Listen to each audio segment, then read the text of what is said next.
और आप लोगों को जान करके ये खुशी होगी कि जिस ऐतिहासिक धरती इस खटगढ़ के ऊपर आप बैठे हुए हैं, जिस किसान आंदोलन को आप चला रहे हैं, इससे आप लौट जाइए वापिस लगभग 107-8 साल पीछे मैं आपको लेकर के जाना चाहता हूं।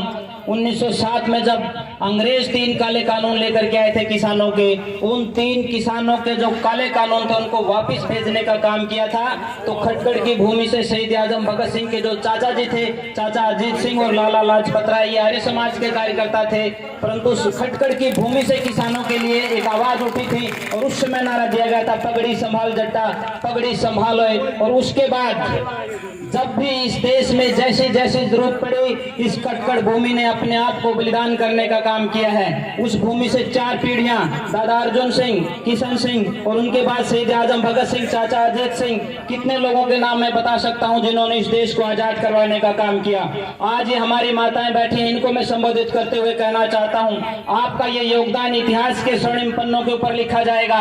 जब इस सरकार के काले कारनामों के करतूतों को उजागर किया जाएगा, तब आपके ये स्वर्णिम पन्ने सामने आएंगे कि हमारी माताएं इन बेरहम सरकारों की गोलियों के सामने डट करके खड़ी हो गई और इन्होंने कहा कि यदि आपको गोलियां चलानी है तो हमारे सीने के ऊपर गोलियां चलाइए, हमारे बुजुर्गों को, हमारे बेटों को हम कुछ नहीं होने देंगे।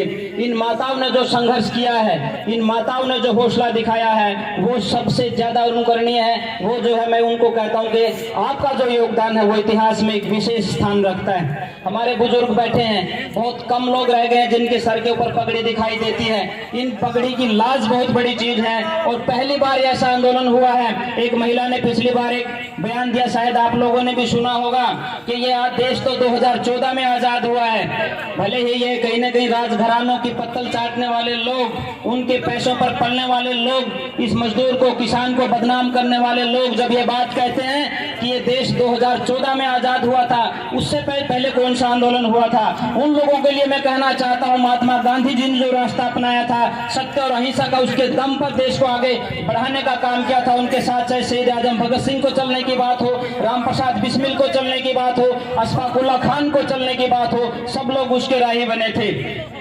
मैं कहना यह चाहता हूं कि जो ये आंदोलन चला था, इसमें भी कहीं किसी साथियों ने कोई बंदूक नहीं चलाई, परंतु अहिंसा और सत्य के मार्ग पर चलकर अपनी ताकत के दम पर इस किसान ने यह दिखा दिया कि तानाशाही सरकारों को झुकाने का काम यदि कोई कर सकता है इस देश में वर्तमान समय में, तो ये मजदूर और किसान कर सकता है। इसके अलावा किसी के पास ताकत नहीं है। और सरकारों को, आप लोगों को यह चैलेंज करना पड़ेगा कि अब हवाएं ही करेंगी रोशनी का फैसला, अब हवाएं ही करेंगी रोशनी का फैसला।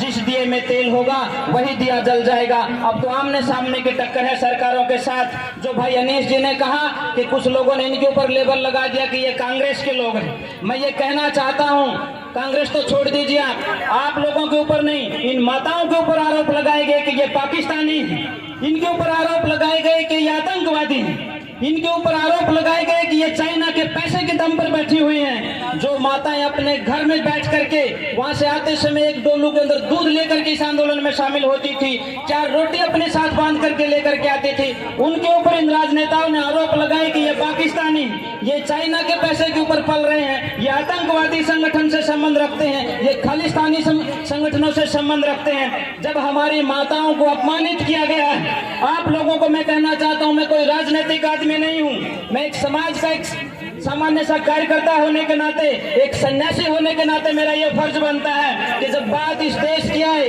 बात इस मजदूर की और किसान की आए, तो सन्यासियों को भी खड़ा होना पड़ता है। और इतिहास साक्षी है, 1857 की बात हो चाहे 1757 की बात हो, इन दोनों जगह सन्यासियों ने क्रांति करने का काम किया था। परंतु आज तो लोगों ने राम को बांट लिया है। एक राम हमारा राम है जो इस किसान का राम है। जब हल्की मूठ को पकड़ता है किसान तो कहता है कि ले राम का नाम, एक वो राम है, और दूसरा राम इन राजनेताओं का है जो किसी के मंदिर मस्जिद को तोड़ने के लिए राम का नाम लेकर के उनके ऊपर चढ़ाई करते हैं। हमें अपने राम के ऊपर गर्व है, हमें उस राम के ऊपर गर्व है जो मर्यादा पुरुषोत्तम कहलाया, उस राम के ऊपर गर्व है जो अपने पिता के एक आदेश के ऊपर इस राजगद्दी को ठोकर मार करके चल पड़ता है और 14 साल तक उसको देखने का काम नहीं करता है। आज आवश्यकता इस बात की इन राजनेताओं के जलाशयों में आने की आवश्यकता नहीं है। अभी 3 दिन 4 दिन पहले भिवानी में एक रैली हुई है, बहुत थोड़े से लोग थे, जितने आप लोग बैठे इससे भी 400-500 कम लोग थे वहां, परंतु वहां अजय चौटाला ने जो बात कही है उसको आप लोगों को याद रखना चाहिए, खास करके किसान साथियों को।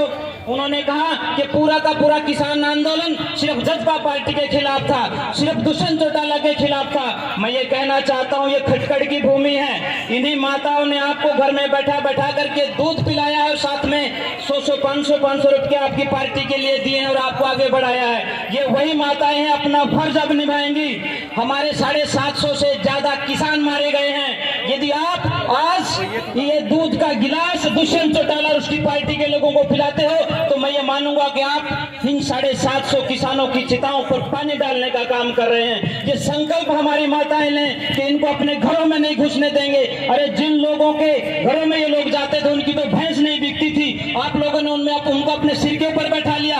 आज आवश्यकता इस बात की, एक एक बात को समझने की है और इन राजनेताओं को इनकी औकात दिखाने की आवश्यकता है। इन राजनेताओं में ज्यादा दम नहीं होता, ये तो बंदर की तरह से होते हैं। एक बार आपने दहाड़ लगा दी तो छत से नीचे गिरने का काम करेंगे। एक निवेदन आपसे कर रहा हूं, अनीश जी और सतबीर जी बैठे हुए हैं, हमारी पूरी सरदारी बैठी हुई है। गांव के स्कूल में शहीद आजम भगत सिंह का एक स्टैचू लगा हुआ है।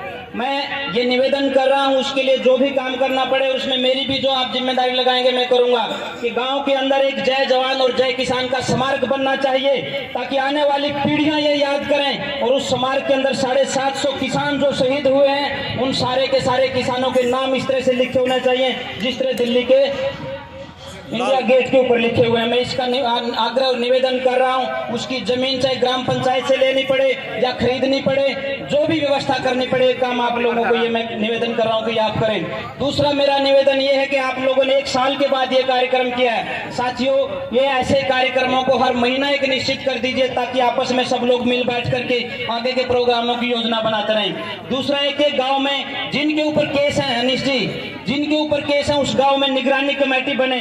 ऐसा ना हो कि कहीं ना कहीं हमारे 1-2 साथी को अकेला जान करके उस पुलिस के लोग उठा करके वहां से ले जाएं। उनकी सुरक्षा की जिम्मेदारी भी हमारे किसान साथियों की होनी चाहिए, ये भी मैं निवेदन कर रहा हूं। इतना निवेदन करते हुए कि हमारी जो भी जिम्मेदारी आप लोग लगाएंगे, क्योंकि हम तो सन्यासी हैं, इन्हीं किसानों से मांग करके खाते हैं, तो आपके इस रोटी का कर्ज, इस दूध का कर्ज उतारने के लिए और इस मिट्टी पर खेल करके हम बड़े हुए हैं, इसका कर्ज उतारने के लिए हम लोग तो आए हैं। जो जिम्मेदारी लगाएंगे, जहां कहोगे वहां खड़े होकर के इस किसान के साथ इस लड़ाई में शामिल होंगे। आपने मेरी बातों को सुना, आपका बहुत बहुत धन्यवाद। नमस्ते।